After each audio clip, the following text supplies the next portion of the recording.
So, good news and bad news. Bad news first. I just shot at a really, really nice mule deer buck from 44 yards and missed. He was laying down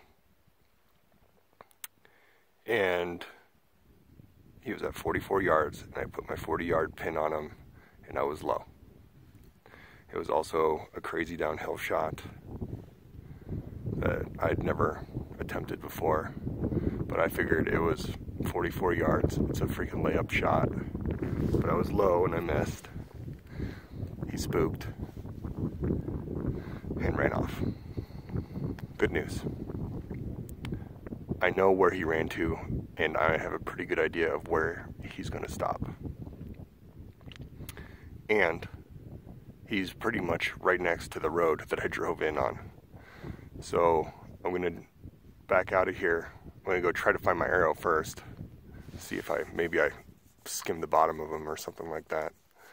But try to find my arrow, then go back to the car, which is crazy far away at this point, and see if I could sneak back over there and finish this guy off. I think it was a clean miss. I think I was about 3 inches low, but he was laying down, so it could have skipped off the dirt and gone into him. But hopefully, when I looked, he was down in the middle, down in the bottom of this gully, and when I watched him run off, I looked down in the gully and there was no arrow, so it could even be inside of him somewhere, rattling around. But he ran, I don't know, a good 3/4 of a mile, is what I would guess, before I lost sight of him. And if it went into him, but maybe just punctured diaphragm, or went in between his lungs and missed the heart and punctured diaphragm, he could really be in bad shape, but still could get quite a ways like that. So I'm going to try to find this arrow. If I don't find this arrow, then I'm going to be legitimately concerned for the well-being of this animal, and redouble my efforts to try to track him down and recover that arrow that might be stuck in him.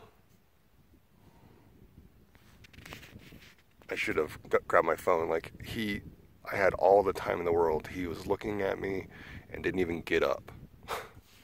So either the pressure is really low around here, or he thought he could do the frozen rabbit maneuver and to try to get me to just look over him. But I would have had time to get my camera out, but I didn't want to push my luck. So I don't see him coming out of that area, so I've got a pretty good idea of where he's at. Let's go see if we can track him down.